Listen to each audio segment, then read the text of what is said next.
menyebutkan sifat logam tanah jarang yang unik, sehingga tidak ada material sifat logam tanah jarang yang digunakan sebagai material berteknologi tinggi. Dan ditambah yttrium dan scandium. Aplikasinya cukup banyak ya, walaupun sebenarnya logam tanah jarang ini jarang kita lihat dalam komponen tunggal gitu ya. Biasanya digunakan sebagai bahan tambahan gitu ya, seperti contoh lantanum itu digunakan sebagai bahan tambahan.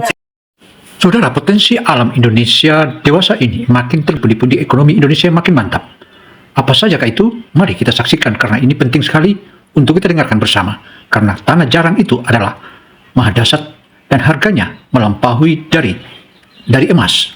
Sementara stoknya di Indonesia cukup banyak, terutama di Sumatera dan juga Kalimantan. Demikian pula yang terjadi yang ada di Jawa Timur, khususnya di Lumpur Lapindo. Sehingga Lapindo saat ini bukan lagi lokasi bencana, tetapi lokasi lahirnya pundi-pundi ekonomi Indonesia.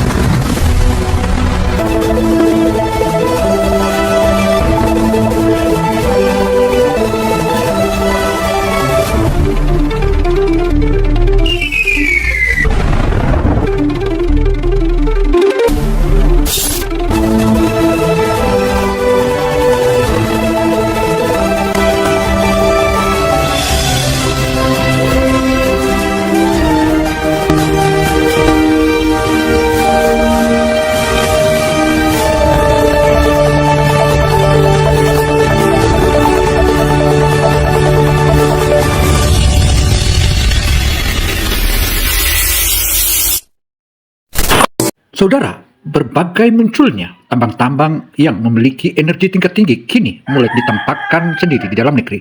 Bahkan tanah jarang juga sudah mulai tampak, di mana harganya melampaui dari berkali-kali lipat harga emas.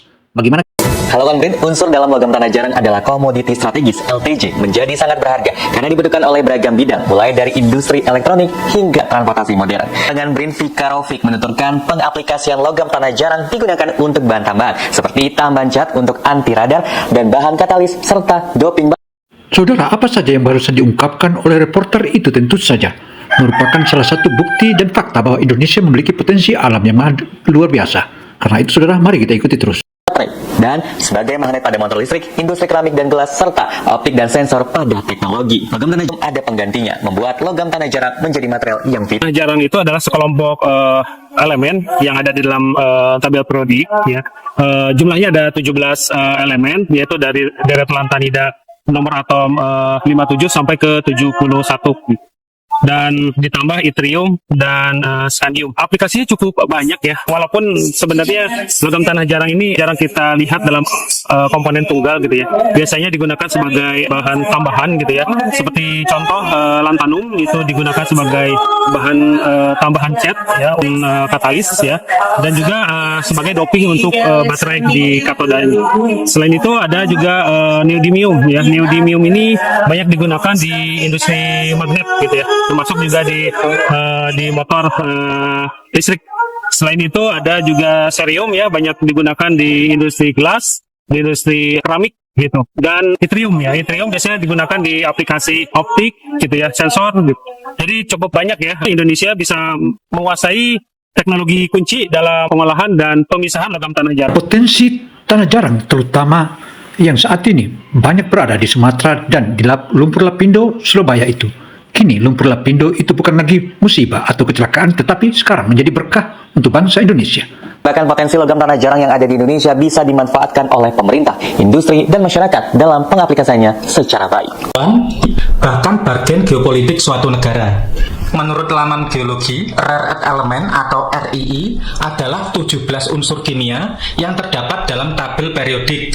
Tepatnya di tengah tabel periodik nomor atom 21, lantanida termasuk lantanum, cerium, praseodymium, neodymium, prometium, samarium, europium, gadolinium, polonium, terbium, dysprosium, holmium, erbium, thulium, ytterbium, dan lutetium. Mengutip dari laman Science History, logam-logam ini memiliki sifat fluoresen, smartphone, lampu LED, dan mobil hybrid. Beberapa elemen dari tanah jarang juga digunakan dalam penyulingan minyak, teknologi pesawat siluman, dan juga teknologi nuklir. Penggunaan yang lebih khusus terjadi di bidang kedokteran dan manufaktur. Selain itu, unsur rare earth juga digunakan laser, sistem radar, dan juga sistem sonar. Jumlah rare earth elemen yang terkandung dalam suatu produk sangat beragam, ada yang sedikit berdasarkan data survei geologis dari Triton pada tahun 2021. Cadangan logam tanah jarang atau rare earth di negeri tirai bambu juga menjadi yang terbesar di dunia, mencapai 44 juta metrik ton atau menguasai 36,6% cadangan logam tanah jarang dunia. Produksi logam tanah jarang di Amerika tercatat sebagai yang terbesar kedua di dunia, sebanyak 43.000 metrik ton. Pengembangan logam tanah jarang di Tiongkok sendiri sudah dimulai sejak tahun 1986 dengan pengembangan riset dan teknologi yang sangat maju. Komponen yang menggunakan logam tanah jarang berat di dunia seperti dysprosium berasal dari sumber tanah jarang Cina seperti deposit polimetalik Bayan Obo di Mongol. Di Australia juga ada tambang Bronze Range terletak 160 km tenggara Halls Creek di utara Australia Barat. Saat ini sedang dilakukan pengembangan dan diposisikan untuk menjadi produsen dysprosium pertama yang signifikan di luar Cina. Meningkatnya permintaan LTG telah menekan pasokan global dan ada kekhawatiran yang berkembang bahwa dunia akan segera menghadapi kekurangan bahan dikembangkan. Pada tahun 2013 dinyatakan bahwa permintaan rare earth akan meningkat karena ketergantungan Uni Eropa pada elemen-elemen ini. Apalagi elemen tanah jarang tidak dapat digantikan oleh elemen lain dan LTG memiliki tingkat daur ulang yang ekspor logam tanah jarang Cina membuat mata rantai teknologi Eropa dan Amerika sangat menderita. Pada tanggal 5 Januari 2015, Cina mencabut semua hambatan ekspor tanah jarang, namun izin ekspor masih diseleksi dengan cukup ketat. Unsur tanah jarang selain banyak terdapat di Cina, Australia, dan dunia. Sayangnya, Indonesia belum memiliki data utuh terkait total sumber daya logam tanah jarang karena masih minimnya penelitian terkait LTG di tanah air, 20.579 ton. Sejumlah mineral yang mengandung LTG seperti monasit, zirkon, dan xenotim merupakan mineral ikutan dari mineral utama seperti timah, emas, bauksit, dan laterit nikel. Berikut ini adalah daerah di Indonesia yang menyimpan sumber daya tanah jarang. Pertama, sumber daya tipe placer. Sebagai mineral ikutan timah, logam tanah jarang tipe placer banyak dijumpai di lokasi sumber daya timah. Mineral monasit sekitar 91% sampai 94%. Berikut ini daerah kaya LTG dengan tipe placer, yaitu Kepulauan Riau, sumber daya monasitnya 2.268 ton. Kepulauan Bangka Belitung, sumber daya monasitnya 177.211 ton. Selatan Kalimantan Barat, sumber daya monasitnya 1.176 ton. Yang kedua, sumber daya tipe endapan resep Monangan, Sumatera Utara, potensi logam tanah jarangnya 19.917 ton dan biji 4,43 juta ton. Ketapang, Kalimantan Barat, potensi LTG 219 ton dan biji 1,93 juta ton. Taan, Sulawesi Barat, potensi LTG 1.416 ton, biji 1,52 juta ton. Ketiga, daerah dengan tipe pelapukan atau ion adsorption. Potensi sumber daya LTG tipe adsorption ion, khususnya yang terdapat di dalam endapan kaolin, terdapat di daerah Pulau Belitung. Tapi sayang masih belum dapat dihitung karena keterbatasan data yang diperoleh. China menguasai pasar secara dominan. Indonesia bisa menggandeng Amerika atau yang paling dekat adalah Australia. Menggandeng negara di luar Cina juga cukup penting untuk menjaga rantai pasok dan stabilitas harga secara global. Saudara, dari hasil presentasi rekan itu tadi tentu saja mendapatkan berbagai macam penilaian, dan penilaian itu sangat positif karena tanah jarang bukanlah tanah biasa. Harganya pun selangit dan maha dahsyat. Inilah wajah terbaru semburan lumpur Lapindo. Tak berhenti menyembur. Mengapa dan bagaimana ceritanya? Simak di DP Explore daftar populer sebelumnya. Saat ini, menjelang tahun ke-15 sejak pertama kali muntahan lumpur Lapindo terjadi. Tiba-tiba saja, lumpur Lapindo berubah wajah. Dari yang awalnya dianggap tragedi kemanusiaan dan ekologi, menjadi cahaya baru. Ini semenjak temuan kandungan lumpurnya yang konon bisa menjadi senjata bagi Indonesia dalam perang dagang dunia. Hal itu terungkap dari penemuan-penemuan baru tentang kandungan lumpur dan manfaatnya. Apa saja itu? Bagaimana bagaimana bisa dikatakan bermanfaat? Dan seberapa besar potensi berubahnya tragedi ini menjadi cahaya baru? Dari kilas balik singkat perjalanan semburan lumpur ini. Tahun 2006, semburan dimulai sejak Lapindo Brantas Incorporated tidak becus dalam proses pengeburan. Semburan lumpur panas disertai gas ini terus membesar dan meluas, hingga menenggelamkan area pemukiman dan lahan pertanian. Saudara, semburan lumpur Lapindo bukanlah peristiwa biasa, tetapi ini merupakan peristiwa bencana alam di mana ribuan keluarga atau ribuan jiwa terpaksa menjadi korban lumpur Lapindo. Dan itulah yang saat ini menjadi pundi-pundi ekonomi baru bagi bangsa Indonesia. Meski begitu, kita tetap ingat bagaimana korban-korban yang melewati atau menjadi korban lumpur Lapindo tersebut. Dan ini merupakan salah satu musibah yang berdampak positif terhadap ekonomi bangsa Indonesia. Skema penyelesaian masalah sudah banyak diupayakan dan direncanakan. Yang dijalankan hanyalah pengalihan aliran lumpur ke Selat Madura. Merugi banyak, Lapindo pun berutang kepada pemerintah atas dana talangan untuk membayar ganti rugi kepada warga yang terdampak. Utang Lapindo kepada pemerintah ini mencapai angka 1,91 triliun rupiah. Untuk update mengenai ganti rugi ini, Tirto melaporkan bahwa pemerintah melalui Direktur Jenderal Kekayaan Negara Kementerian Keuangan, Isa Rahmawarta, mengizinkan utang ini dilunasi memakai aset yang mereka miliki. Sejauh ini, Lapindo baru membayar sekitar 5 miliar rupiah. Dan perhitungan nilai aset yang dimiliki Lapindo masih sementara dilakukan. Kalau cukup untuk membayar utang, pemerintah akan menerima. Lantas, kalau memang utang sudah lunas, bagaimana dengan lumpurnya? Selesaikah masalah?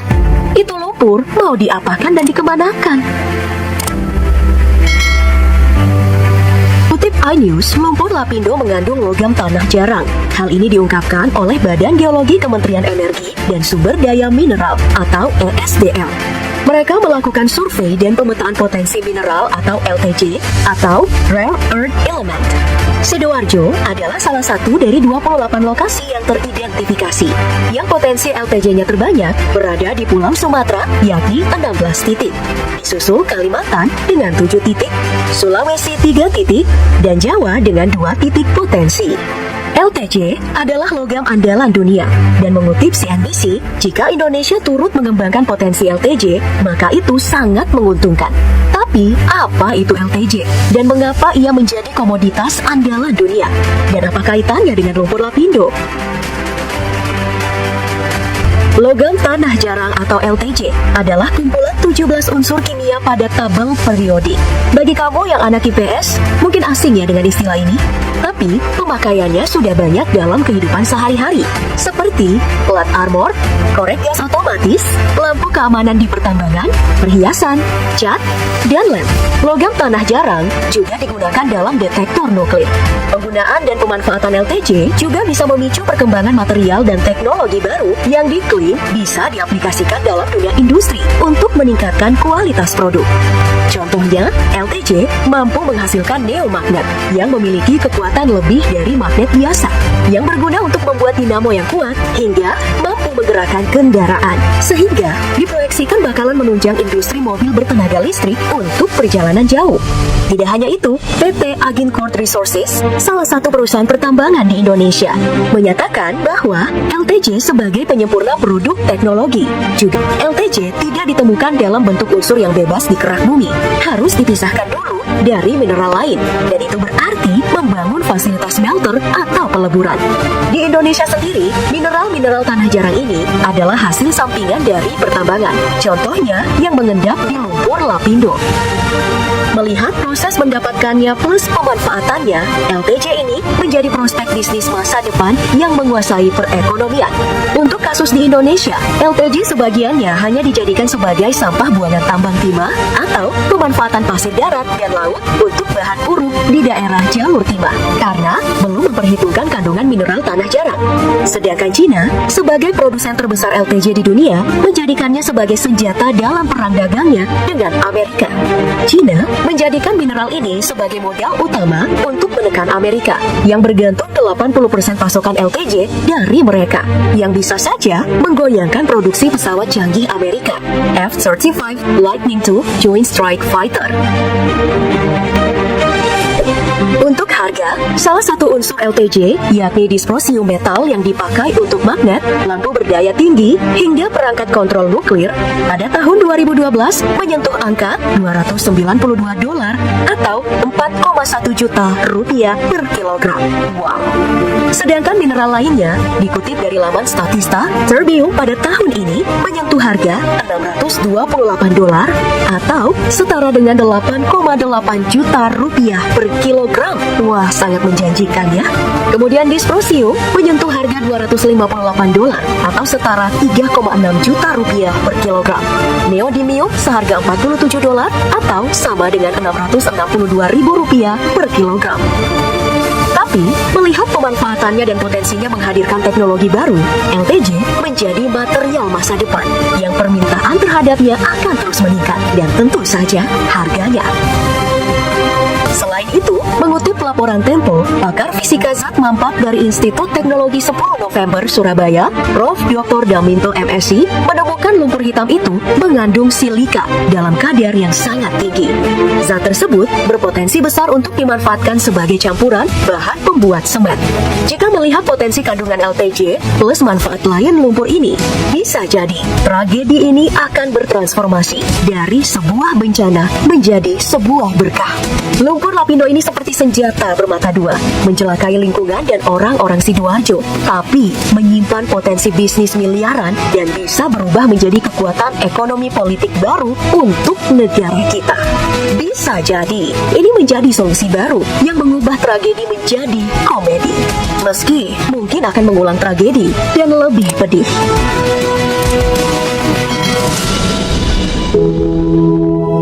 Demikianlah paparan opini Kino Television Indonesia. Semoga informasi yang kami sajikan ini menjadi masukan berharga bagi kita semua. Karena informasi ini merupakan bungkusan dari berbagai macam informasi dari media-media. Saya Kino Samsudin Mirsad melapor. Wassalamualaikum warahmatullahi wabarakatuh. Begitu.